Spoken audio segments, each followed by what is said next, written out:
jouer à Guess My Hand. Tu connais un peu le principe? Alors, je crois qu'il faut que je devine une main, c'est ça? Voilà, j'ai sélectionné une main. Nathalie, ici présente, n'a pas les informations non plus, donc elle est dans le même cas que toi. Et bah, l'idée est simple, il va y avoir deux adversaires, et bien il va falloir que tu devines l'une des deux mains. Donc ce qui va se passer, c'est que Nathalie jouera un des joueurs et toi le deuxième. Et pour réussir ce Guess My Hand, eh bien tout simplement faut réaliser le perfect match à la fin, deviner la main en fonction de l'analyse qu'on a pu faire sur le coup. Par contre, là où je suis déçu, c'est que tu joues avec. Donc, tu es sur Wina et tu joues avec la version bébé. Moi, je joue de temps en temps sur Wina et moi, je joue avec les stacks. Bref. Où tu vois des bébés? Bah, là, maintenant, c'est mieux. D'accord. Ça, je préfère parce que je veux dire, les bébés, c'est pour. Bah, moi, je préfère avoir les montants. On est capable de calculer quand même. Parce qu'après, quand tu te retrouves en live, t'as pas les bébés, t'as juste. Ouais, c'est vrai, mais online, moi, je préfère les bébés. Mais bon, après, chacun. Non, mais bien sûr, je critique pas. Ouais, Hein. C'est juste que ouais, je vois. moi, je suis pas habitué à avoir les bébés. Bah après, souvent, ce que je dis, c'est quand même tous les joueurs online maintenant quasiment sont en big blind. Mais ce que je leur dis souvent à ceux que je vois par exemple en coaching, c'est que faites gaffe. C'est si vous avez envie d'être un joueur complet, c'est-à-dire live et online, en live, il n'y a rien d'affiché. C'est à vous de calculer les big blinds, c'est à Ouais. vous de calculer les stacks au milieu, c'est à vous d'évaluer les stacks des adversaires et de les compter. Enfin bref, c'est à vous de faire toute cette tambouille mathématique dans votre tête. Alors si vous êtes sur Internet, vous avez l'habitude que tout est affiché, bah, vous allez sentir un vrai contraste et vous pouvez être facilement déboussolé en arrivant sur du live.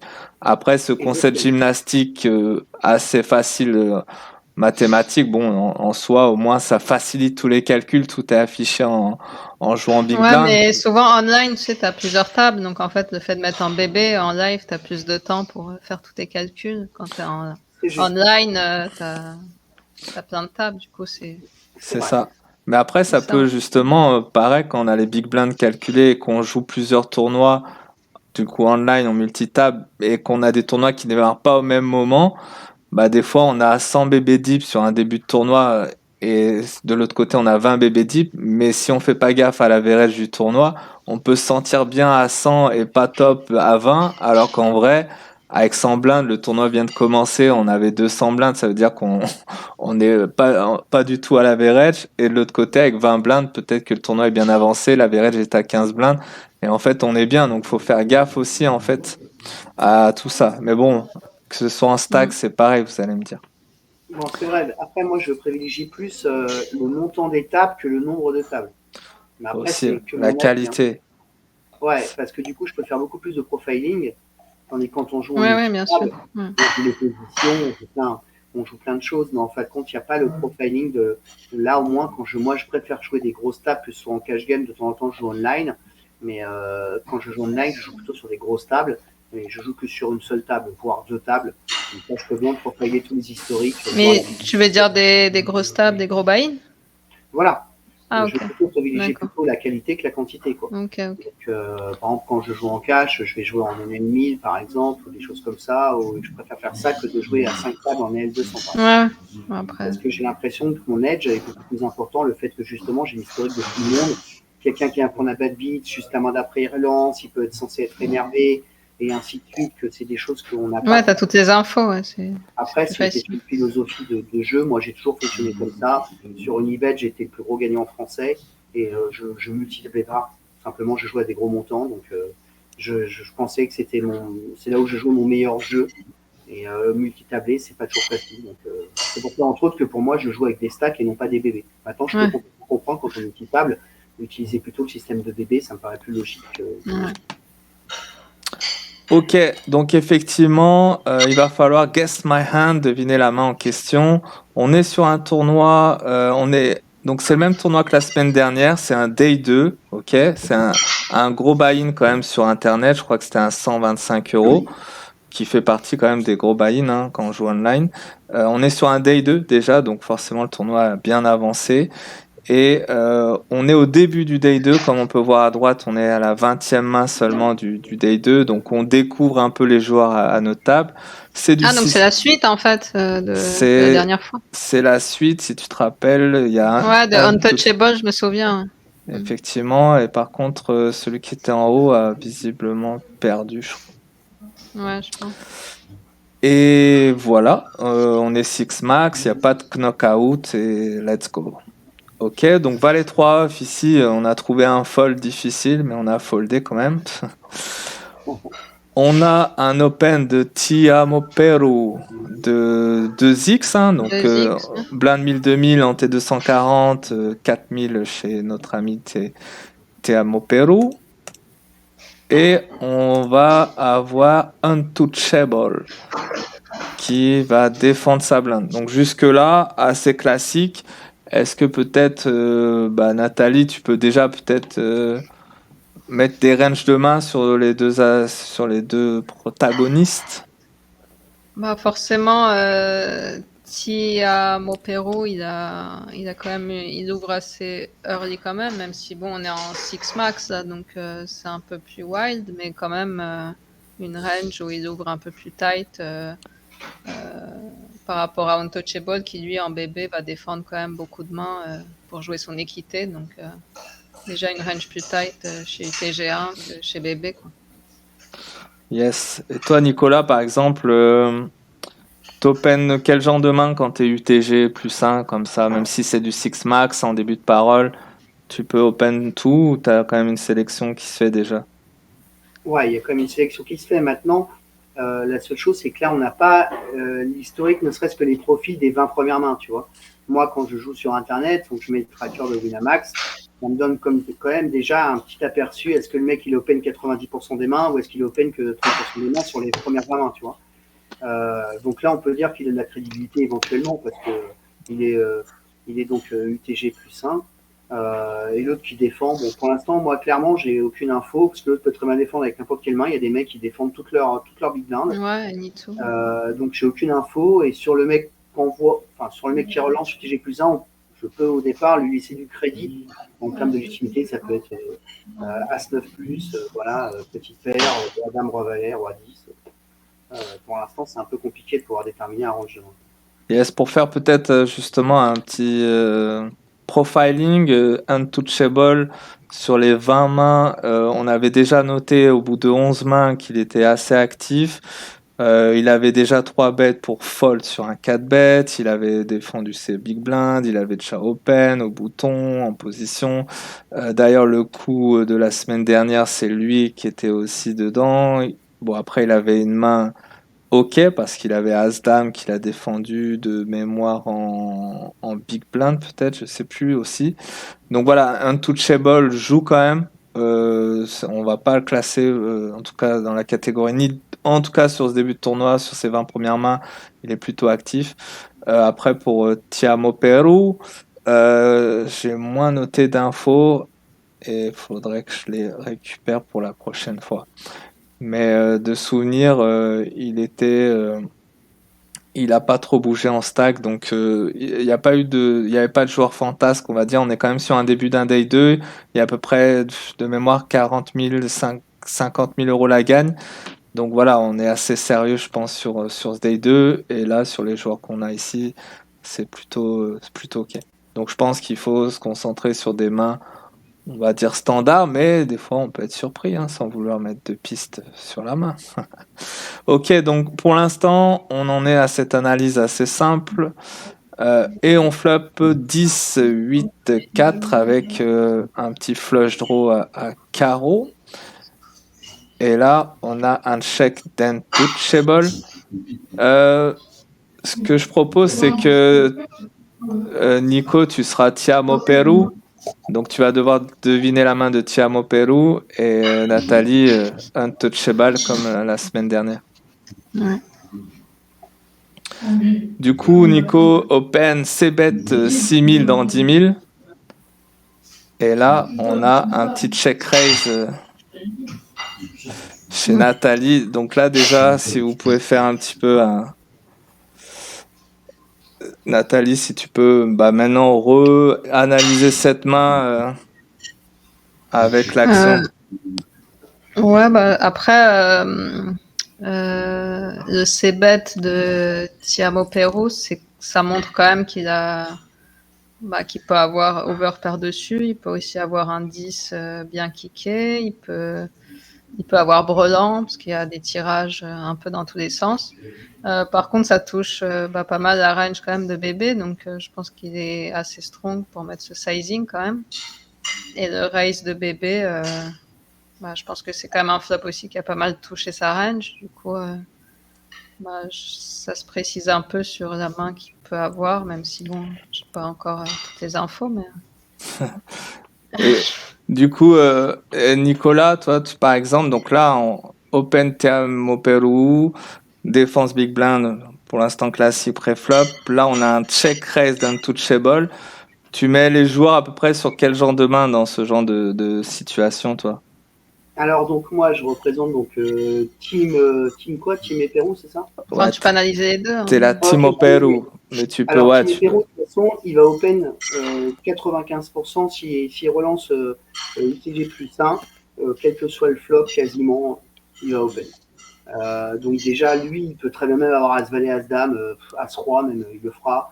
Donc voilà. La seule chose que je sais c'est qu'Intouchable pour moi il n'a pas un jeu de ouf. Paradoxalement, c'est-à-dire que pour moi, il a peut-être une paire, voire tirage flush, mais pour moi, il n'a pas plus que ça, voire même un tirage quinte avec 9 valets éventuellement. Donc pour moi, c'est pas spécialement de la force qui monte en faisant 14-3. Bah, Son profil de joueur, pour moi, il a touché, il a percuté où il est en tirage, mais bon, il n'a pas brelan pour moi. S'il avait brelan, pour moi, il aurait flat. ouais, je pense aussi. Ouais. Donc du Mais coup, il va bon, peut-être savoir où il se situe un peu, ça fait un peu sizing. Je veux ouais, savoir c'est ce clair. qui se Donc passe maintenant, aussi. la Quoi. seule chose qu'il faut se demander maintenant, Timo Pérou, là, je ne sais pas s'il a percuté. Pour moi, il fait un c-bet classique. Quand tu relances à son TG plus 1, au flop, tu vas rarement check. Quoi. Donc du coup, pour moi, c'est là en fait. Donc si il a un style As-Dame, As-Roi, tout ça, je pense qu'il décroche. Si par contre lui-même a une overpair, voire même éventuellement As-10 ou un tirage flush, on va vite le savoir puisque c'est ton action qui va déterminer un peu ce range de main. Mais bon, je vois quand même Untouchable sur un quelque chose. Enfin, il va pas raise non plus juste pour info, je pense. Qui Comme ça, ça. le team au Pérou? Untouchable, Ah, quand il raise comme non. ça. Ce genre de Peut-être un profil. tirage, ouais, ou peut-être qu'il a un Ouais, petit 10 ou quelque chose comme ça. mais il n'a pas 18. Je pense pas qu'il ait Ouais, je 18. pense pas Je pense qu'il ait pas deux qu'il ait- paires bredans, ouais, comme tu dis. Mais... Voilà. Pour moi, en fin de compte, n'importe quelle main, il va tenter, il a la raison de le faire parce que déjà, Ouais. il y a une chance sur deux que l'autre n'ait pas percuté et qu'il passe. Et que même s'il paye, il a quand même montré de la force. Maintenant, pour Ouais, et puis moi, si l'autre a overpair, il veut pas le perdre non plus. clair, pour moi, c'est pas une grosse force en fait. Voilà. Ouais. Après, ça reste. En fait, je suis en train de réaliser en même temps que je me souviens absolument plus des mains. Du coup, je suis un Ouais, c'est peu un peu- dans la Tu même peux jouer en situation. fait. Ouais. Je suis dans la même situation que vous. Et en fait, là, je pense quand même que quand tu check raise ici à la place d'un touchable, sur 18, il y a tellement de combos en face qui vont encore call parce que le 10 de carreau relie avec le 8 tous les rois dames, dame valet, les valets 9, toutes ces mains-là qui vont quand même rester connectées au flop. Donc c'est quand même ambitieux, je trouve, de check raise ici dans l'idée de faire passer une main, par exemple. Du coup, Bah, après, je peux pas croire que le théâtre Pérou là, il est relancé avec Valet 9, quoi. Ça paraît quand même très peu probable, quoi. Donc, quelque part, sur un board comme ça, je trouve qu'il peut le faire avec n'importe quelle main. Il fera passer énormément de mains. Tous les As X, sauf As 10, As 8 éventuellement, il les fera pas passer, c'est sûr. Mais tous les autres As, il les fait passer. Tous les rois valets, pour moi, il les fait passer quand même. Même les dames valets, est-ce que l'autre va mettre quasiment 8% de son stack pour aller tirer une ventrale? J'y crois. Pour moi, ça me paraît pas incroyable. Vu le et, profil d'un tout table, si je paye préflop avec une main moyenne, et là, je pense que on est sûrement dans ce range de main, hein, Toucha, parce que je pense qu'il va call avec, il va défendre ses blindes avec 70% du temps. Donc je pense qu'on est tout à fait, il peut avoir percuté, mais pour moi, pour l'instant, il n'y a pas une association d'un jeu fort. Ce qui m'intéresse, c'est de savoir ce que va faire Timo Pérou, et là, je pourrais peut-être un peu plus déterminer ça. et du coup, Timo Pérou, il peut call avec quel genre de main ici, selon toi?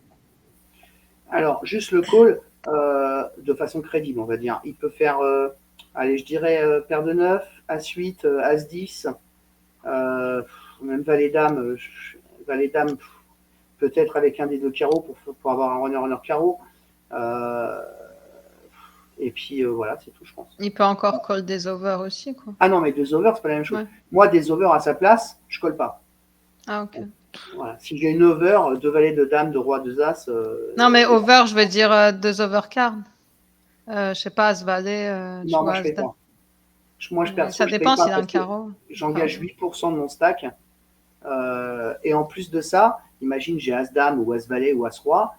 Je ne sais même pas si lui est pas en tirage flush. Ce qui veut dire que si je touche, il faut en plus pour que je sois rassuré, pour que je fasse de la value, que ce ne soit pas un carreau qui tombe. Peut-être Donc, que si je finalement, bloque avec l'As de carreau, enfin bref, des choses comme ça. ouais, mais oui, c'est possible, mais pour moi, c'est un coup un peu bancal dans ces cas-là. Moi, je le ferai pas perso. Je préfère attendre, je suis encore bien dans les blindes, j'ai encore 40 blindes. Si je commence à payer là, je te dis, c'est 8% de mon stack. Après hauteur, il y a peut-être plein de cartes qui vont me faire payer. Donc, Un vrai moi, je ne nid. paierai pas avec As-Dame As-Roi là-dessus, ou même As-Valet, je ne paye pas. Sauf si j'ai éventuellement un runner carreau. Mais...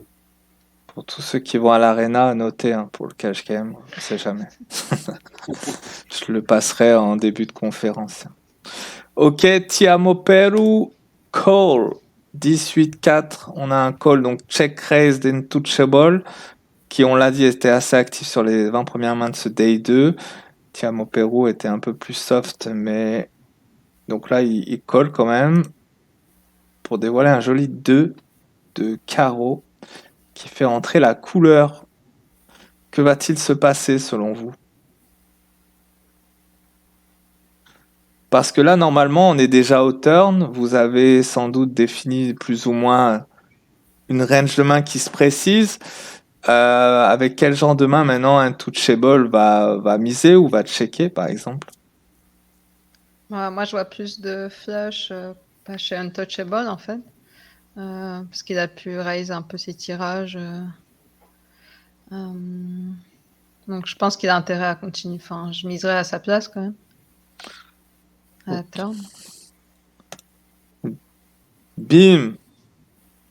20 000 dans 39 000, on va dire half pot, moitié du pot. Par rapport à ta lecture jusqu'à maintenant, Nicolas, tu laisses toujours Untouchable sur le même genre de main que tu visualisais, ou le fait qu'il mise encore au turn sur le call de Tiamo Peru, ça change quelque chose ou pas? Alors, ce que je pense, pour être franc, c'est que je ne pense pas qu'il est flush. Après, c'est dur de toujours affirmer des choses parce que bon voilà. Et je ne pense pas qu'il est flush pour moi. Parce que s'il avait flush, ça veut dire qu'au flop, il a tirage flush et je pense qu'il aurait mis un petit peu plus sur le 3 bet que ce qu'il a mis. Voilà. Donc je pense qu'il avait envie d'être payé. Pour moi, il a plus pour l'instant une paire. Voilà. Un 10, un 8. Il n'a pas Brelan, bien sûr, parce qu'il aurait misé beaucoup plus que 20 000 s'il avait Brelan pour protéger sa main. Je... Voilà ce que je pense. Ok, donc je pense pas qu'il est flush, mais je ne sais pas ce qu'il a. Non, il a peut-être pas de flush, mais il a plus de flush que Tima Peru. Je sais pas. Parce que si Tima Pierrot a la suite avec As de carreau, il aurait call.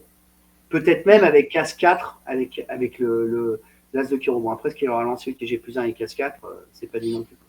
Bon, après, il y a des gens sur Internet, n'importe quel as, il relance. Ok, donc pour l'instant, il n'a pas de flush. Je pense pas qu'il est flush. Voilà. Tu mets plus sur une paire de 10, paire de 8. Une dame de carreau, un valet de carreau, peut-être éventuellement un roi de carreau, où il se dit, bon, bah voilà, d'un côté, bon, bah, je tente de le faire passer, et si au pire des cas il paye, j'ai encore 17,5% de chance de hit un carreau. Ok. Ça call. Tiamo Peru va call ici, sur ce turn. Du coup, Timo Peru, Mister Nicolas, avec quoi tu calls ici? Non. Quel genre de main tu trouves un call sur le check raise au flop et ici sur le de barrel, on va dire, de Untouchable? Bon, je dirais que par exemple, peut-être éventuellement un As-Roi, Dame, As-Valet avec un carreau, je peux payer. J'ai pas dit que j'allais le faire. Hein. Je dis je peux payer. Après, bon, si j'ai As-10 là, de toute façon, il n'y a pas de call possible. Si j'ai As-10 et j'ai aucune défense à carreau, là, je m'éboîte. Euh, Tu mets en tout boîte cas, c'est avec quoi? Quoi? Tu fais boîte avec quoi? As-10? Je sais pas, si j'ai As-10 de pique, là, au turn, je fais tapis. Ah Ok. oui. Ah, t'es Parce que violent. comme je pars de mon principe qu'il n'a pas ni la flush, ni mieux que. Je le vois pas avec deux paires au flop, du coup, je mets tapis, puis bah, s'il me paye, ben, bon appétit. Quoi. De toute façon, là, Sachant, c'est 20 000, ça représente 25% de mon stack. Donc, de toute façon, là, si je call, c'est soit j'ai vraiment une défense à flush, soit j'ai déjà flush, éventuellement, parce qu'il a aussi le droit, le mec, d'avoir, je sais pas moi, à 6 de carreau. Bon, bah, au flop, je pense pas que je serais revenu sur un touchable. Je bête, si le mec me 3 bêtes, je vais pas tout envoyer en sachant que si je suis payé, j'ai 40% de chance de gagner avec par exemple un 6 de carreau ou un 5 de carreau. Donc on je ne a, sais pas. on a effectivement pas parlé des stacks, mais voilà, Thiamo Pérou joue plus que 80 000. Il y a 60 000 au milieu avec la mise à un touchable. Donc, effectivement, un move à tapis ici n'est pas déconnant, par exemple. Non, ou je collerais si j'ai un gros carreau, je collerais. Ok, donc là, c'est un call. Donc ici, parce qu'on est à la turn, il y a un call de Tiamo Pérou. Va falloir commencer à préciser un peu les ranges de chacun pour pouvoir annoncer quand même le Guess My Hand à la river. Là, le fait qu'il call, ça te met peut-être plus vers une range qu'une autre ou pas? Il call, Timo Pourra là? Ouais, il call ici. Ah ouais, ok. Ah. D'accord, bah, déjà c'est important de savoir. Bon, bah s'il call, bon, après, moi, comme je te dis, moi, si j'avais eu As-Dame As-Roi sur ce pot-là, déjà, j'aurais pas call. J'aurais soit 4 bêtes, soit j'aurais fold, mais j'aurais pas call. Maintenant, on peut partir du principe que lui peut très bien l'avoir fait, parce qu'il y a des gens qui sont amoureux de leur main, donc sur un flop comme ça, avec As-Dame, As-Valet ou As-Roi, ils peuvent payer. Donc partons de ce principe-là, là, il call, il peut avoir, il peut avoir flush max, c'est pas impossible. Bon, je le vois pas, par contre, avec deux overpairs et flush max, quoi. C'est-à-dire, s'il avait As-Roi de carreau au flop sur le 3 bet, je pense qu'il met tout. As-Dame de carreau pareil, As-Valet de carreau pareil. Mais par contre, s'il a une main intermédiaire, s'il a 5 à 6 de carreau, il peut très bien avoir fait tomber le mouvement. Moi, c'est ce que j'aurais fait. Je bête, le mec il me 3 bêtes, je vais just call, je suis en position sur lui. On va turn, c'est le carreau, il bête 20 000, j'ai rien à perdre, je call. Quoi. Donc ça, c'est une possibilité. Pour moi, il n'a pas d'overpair, parce que sinon, pour moi, c'est un non-sens. Ou alors, il a deux as ou deux rois avec le roi de carreau. Mais sinon, Ouais, c'est ça. s'il n'a aucune défense à carreau et qu'il a une overpair là-dessus, je comprends pas. Là, S'il y a une overpair, il aurait chaud. ouais, Ouais. là, il aurait pas. À la rigueur, tu peux prendre un call au flop une Oui, fois. par contre, paire d'as, paire de roi, oui, avec un carreau, il va garder, mais Voilà, sinon. il va garder, et puis au turn, le 2 de carreau, il est obligé de toucher. Là, il call. Donc, Mais là, c'est vrai que ça. il est peut-être en ça tirage pour moi, il a peut-être un gros carreau, je sais pas. Du coup, il est Ouais. engagé, il a voulu payer une fois avec deux overpairs, et puis bah, il tombe sur un 2 de carreau qui fait que ça lui ouvre les carreaux. Et il paye parce que la cote est pas si mauvaise que ça. Il a 17,5% de chance, plus éventuellement une paire. Parce que s'il a deux As-Dame, par exemple, bah, il peut quand même. La Dame et l'As peut-être que joue, puisque moi je pars du principe que l'autre n'a pas de paire. Donc du coup, voilà. En tout cas, ce que je suis sûr, c'est que l'autre, pour moi, il n'a pas de paire ni brelan, parce que là, il n'aurait pas mis 20 000. Là, il est plus dans une forme de value que de faire fuir. Voilà. Ok, arrivons à la river. Watker, une blanque quand même qui devrait pas changer grand-chose, quoique ça peut faire entrer quelques combos. Qu'en Justement, pensez-vous? les combos de As-Roi, là, pour Timo Perro, qui a pu jouer avec deux overs et un carreau, donc ça lui fait rentrer le roi éventuellement. Je le vois plus chez lui, après. Sur Untouchable, peut-être ça a moins de conséquences. Mais... Parce que là, on doit deviner la main maintenant. Non, on va voir les actions qui vont se produire sur le. Ah ouais, attends, je suis pas médium. Hein. Ah bah, t'es à la fin du coup. Faut être un peu médium. Non, mais je me doute bien. Mais là, la rigueur, c'est quand même une info qui est importante. Je sais pas. Alors, on a eu Untouchable qui a défendu sa big blind pour refaire le coup, qui a check raise au flop sur 18-4. Le 2 de carreau qui fait rentrer la couleur, il a continué de barrel à peu près mi-pot. Et là, on a un check river. Je vais faire la suite du coup. Je vais pas le montrer, j'ai peur que les mains se dévoilent. Et Tiamo Peru va check back aussi. Du coup, le coup se termine sur check. Moi, si je dois dire la main d'Untouchable, je dirais qu'il a un 10 un peu foireux avec un valet 10 avec le valet de carreau. Ouais, c'est pas Untouchable, mal. valet 10 avec... pas mal. ouais, ok. Non, franchement, c'est une bonne analyse. Et toi, Nico, Euh, si tu devais mettre Untouchable sur quelque chose, du coup? alors, je suis assez d'accord avec un valet 10, un dame 10, même un dame 9, tu vois, avec le 9 de carreau, par exemple. Ouais, après, j'ai dit un combo, mais bien sûr, Ouais, il y en a pas. non, franchement, c'est pas mal. En tout cas, pour moi, c'est que mon avis, il a une paire, intouchable. Ouais. Voilà, et pas la paire de roi, bien entendu. Donc, pour moi, il fait une paire, soit il a une paire de 10, soit une paire de 8. Voilà, c'est un peu dans ce style-là, peut-être que je le verrai. En tout cas, je le vois pas avec flush, je le vois pas avec tout ça. Moi, déjà, c'est une main pour bluff si j'ai pas percuté, quoi. Bon, voilà. Maintenant, le fait qu'il check river, l'autre, alors il peut très bien check aussi avec ce qu'il aurait pu avoir. Du coup, ça check. Ouais, Ouais. Check. Ouais, donc Il a pas c'est les couilles de plus. bluff. Il peut avoir pas les couilles de bluff aussi. Hein. Ouais, il peut se dire, je vais Tu vois, il a stopper. As-Dame avec l'As de Ouais. carreau, vas-y, j'ose pas bluffer. Il y en a plein qui Mm. feraient ça. Bah, Compliqué à ça, ce faire. serait bien à bluffer, justement, mais bon, c'est vrai qu'il peut ne pas le faire. Ouais, il peut ne Sinon, pas je le vois pas faire. trop. Il peut aussi avoir paire de 9 avec le 9 de carreau, par exemple. Ouais, c'est ce Le, que je me disais, paire de 9, c'est pas mal. le Timu Paro, Ouais. là, il peut avoir ça. Il peut avoir As-8, peut-être bon l'As de carreau. Et encore, je suis même pas sûr qu'il ferait just call au turn. Peut-être que Je me si. disais paire de 9, ouais, parce que ça sent bien. Ouais. Mais là, s'il a un as de carreau ou quelque chose comme ça, bah, il aurait quand même tourné en bluff souvent, mais sauf s'il abandonne, ça arrive. Bah, il y a des gens qui ne bluffent jamais, quoi. Mm. Au poker. Il y a des gens qui bluffent jamais, quand même. Donc, c'est un peu compliqué.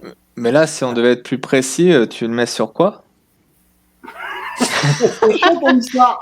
Attends, mais je le mets sur quoi Je sais pas. Je le mets sur. Putain, je sais pas. Dans le chat, il y a un dame valet de carreau contre 10 et 7. Donc ça veut dire qu'il y en a un qui met Non, couleur. 10 et 7, j'y crois pas. Non, moi, je dirais paire de 9 pour Timo Perro. Paire de 9, c'est mignon. Paire de 9, je te dis, avec le 9 de carreau. Hein. Ah oui, avec un carreau, bien sûr. 9 de carreau. Après, il peut aussi avoir un As-Dame, dont l'As de carreau, ce qui veut dire qu'au flop, il défend en 3 bêtes parce qu'il a 2 overpairs. Il y a des joueurs qui font ça. Et finalement, au turn, bah, il touche un 2 de carreau qui fait que ça l'ouvre les carreaux et du coup, il paye encore. Et il ouais, mais s'il bluffe pas ça, je lui parle plus. Timo Perro. Ouais, bah ouais. Bon. Ça peut être ça aussi. Donc, mais bon, ça peut être un As-Dame avec l'une des deux mains à carreau, quoi. Voilà. Ouais. Comme paire de 9 avec un 9 de carreau, quoi. Voilà. Bon. As-Dame ou paire de 9, du coup, chez Tiamo Perro. Bah, faut choisir une main, donc je dirais paire de 9 avec 9 de carreau. Bah, je dirais, alors comme j'avais dit ça, je vais dire avec As-Dame, avec. Il faut que je dise ce soit la dame de carreau ou l'As de carreau aussi. Ouais, précisément. Après, c'est mieux comme si t'as As-Dame. As-Dame avec l'As de carreau. Si c'est As-Dame, tu seras quand même dans le Hall of Fame de Guess My Hand. C'est bientôt, il sera très réputé de perfect matché ici. Et Untouchable, bah, je garde valet 10 avec le valet de carreau. Et chez toi, Nico, Untouchable? Non, moi je dirais plus un dame. Ah, il faut que je donne qu'une seule main. Putain, c'est super chaud. Ça peut être un dame 8 avec. Ouais, c'est une main du coup. Je vais dire valet 10 avec le valet de carreau. Valet 10. La même. Ok, donc on a un valet 10 chez Untouchable et soit paire de 9, soit un As-Dame chez Tiamo Perro. Allez, Guess My Hand, épisode 8 avec notre invité Nicolas Dervaux. Check chez Tiamo Perro. Ouh, rien à voir. Alors, attendez, on refait là. Untouchable, il est nul. Donc, déjà, première parenthèse, moi je peux pas analyser des gens qui sont nuls. Ouais, là, t'as abusé dans la main. C'est quoi, c'est n'importe quoi. Et l'autre 9-10, on n'était pas loin. On a dit peut-être paire de 9, il a un petit truc. Ouais, il y a un 9 dans l'histoire. Donc... Non, mais là, les deux, attends, mais sélectionne des mains où des gens savent jouer, quoi. Eh, mais de rien, regarde, paire de 4, tu défends tous les jours Big Blind, on est d'accord. Ouais. Okay. Ensuite, tu fais brelan, t'as peur des carreaux, tu peux check raise. Jusque-là, on est d'accord. Après, sur le 2 de aucun carreau, le sizing half pot, il est à revoir. Il peut faire peut-être soit moins, soit plus. Je pense, ça dépend de la stratégie. Je suis assez Et d'accord. après, bon, il commence à se dégonfler un peu, mais je trouve que ça n'a pas de sens. Moi, je serais allé au bout du truc. Ah bah moi je suis d'accord avec toi. Mais C'est pour bon. ça que là il y a un truc Et, qui va pas. Donc quand ça va pas, comment tu veux qu'on sache? et le Non mais 9. sérieusement, à la river, il doit value tous les jours. S'il value turn à 20 000, il doit value river. Le roi de cœur, c'est une très bonne main pour lui. Ah, on est d'accord. Moi, j'aurais tout poussé. River. Et le Tiamo Oh, Pérou, il open 9-10 UT. C'est mignon, ça se fait. On t'a vu faire pire, hein, Non, ça Nico. va. ouais. C'est pas des... Ça va. Non mais c'est pas le Après, problème. il défend sa top pair ici. Il est pas trop fan de son kicker. Là, par contre, le call, il est pas bon, selon moi, parce Non, Ouais, le que call, il est pas bon. non là, il y a là, plus de possible. Là. C'est soit passe, oh, Hmm.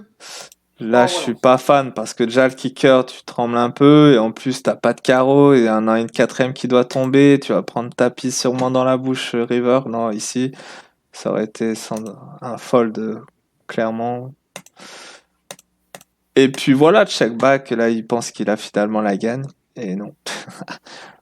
Bon, Non bah mais le check voilà, back en tout river, cas. t'as raison. Hein. Kimopuru, il a bien joué juste à la river. T'avais quand même le 9 de 9-10 Ouais, c'est super. sur Ouais. la paire de 9. Voilà, C'est bravo. super. Bon, on te réinvitera pas, hein, Nico, parce que Non, bah là, non. Franchement, si c'est pour mettre des coups comme ça de merde, je veux dire, c'est pas possible. Quoi. Je veux C'est dire, vrai que le co, il est quand même. non, non, mais il se fout de ma gueule, le mec. ouais, vous êtes de mauvaise foi, là, c'est un classique, Brolant, tac, tac, tac. Après, ils sont pas tous bons comme toi, Nico, du coup, faut essayer de...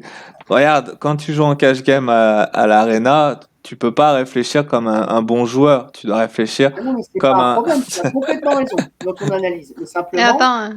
Ouais. j'ai vu plusieurs mains quand même. Donc j'ai déjà un petit avis déjà sur le niveau de chacun, tu Mais vois. C'est attends, vrai. Maxime, je vais choisir des mains et toi, tu vas te mettre dans le Guess My Hand parce que tu Bah parles attends, moi aussi, hein, quand tu c'est connais pareil. la main. Hein. Quand tu connais la main, c'est pas ici. Là, on Non, parle d'Internet. C'est un tournoi à combien? 125 €. Ah, Bon, en plus. 125 euros. Bon, bah voilà, quoi. T'as tout, quoi. Et on sait même pas l'historique, on sait que dalle. Ouais, c'est les dures lois de ces règles. C'est des médiums, quoi. C'est Guess My Voilà, Hand fallait être médium. Vraiment, là, vraiment, le C'est ça. mec, il sort, l'autre, il a Brelan 4. Et C'est l'autre, il a vraiment. 9 et 10. Moi, l'autre, il ouvre quand même UTG plus 1 avec 9 et 10 off, quoi. Non, C'est... ah ouais, 9 et 10 off en plus. Non, suité, c'est Suité ou... Non, de cœur, cœur, cœur. ouais. Ouais, De suité, cœur. donc ça Ouais. va. Enfin, déjà, moi, je ferais pas x2. Déjà là-dessus, je ferais x2,5 quand même. Parce que j'ai pas envie d'être payé au final. Quoi. Oh, tu changes Après, tes si je suis sizing. payé, j'ai une main de défense, mais j'aurais pas fait les blindes, c'est 1000-2000, j'aurais pas fait 4000 à la place de Ouais, mais Kilo. tu changes pas les sizing. Si, moi, je change de Ah sizing. bon? Ouais. Ah, tu t'en fous. Ok. Ouais, je m'en fous, ouais. J'aime bien changer de sizing et moi, je vais donner juste mon avis. Après, c'est mon avis personnel, je fais jamais x2. Je dis à tous mes élèves x2,1 minimum, pas x2. Parce qu'il y en a, ils ont déjà mis les antés. Psychologiquement, ils se disent, bah, j'ai déjà mis, j'ai plus qu'à payer. Donc, en fin de compte, tu n'as aucune lecture quand tu fais un x2. Un x2,1, c'est pas pareil qu'un x2. Il y en a qui disent, j'ai déjà mis la moitié, donc j'ai qu'à rajouter. Même avec 2 et 8 de cœur ou des mains qui n'existent pas. Toi, tu as 2 as, bah, c'est compliqué de savoir la lecture de jeu de ton adversaire quand il va te payer avec 90% des mains. Il y en a beaucoup qui défendent tout. Au x2, c'est pas Ouais, suffisant. c'est vrai. Alors, bien sûr, je fais peut-être x2 si j'ai 2 as de roi, de dame, de valet, enfin une main faite, tu vois. Mais avec 9 et 10 de cœur UTG plus 1, en général, j'ai pas envie d'être payé, même si j'ai une main de défense. Et j'aurais peut-être fait plutôt minimum 4005 ou 5000. Ouais, mais moi, j'ai envie de faire la même chose avec toutes mes mains. Et ouais. En tout C'est la cas, beauté du poker. C'est la beauté du c'est poker. ça. Chacun voit les choses à sa façon et c'est très bien comme ça. En tout cas, merci à toi, Nicolas, d'être Merci, passé Nicolas. nous voir ici à Guess My Hand. N'hésitez pas à contacter Nicolas si vous avez envie d'un petit séjour espagnol fin mai pour découvrir l'Arena ou y retourner. Et puis merci à ceux qui nous ont suivis, à ceux qui nous regardent en replay. Et puis on se retrouve lundi prochain avec une ancienne candidate de koh qui sera avec nous la semaine prochaine. Stéphanie Colanta. Et ben sur ce, je vous souhaite à tous une très bonne soirée et puis longue vie à Dylan Poker. Merci beaucoup. Merci. Merci à tous bientôt. et shuffle up À and bientôt, Nico. Au revoir. shuffle up and Dylan.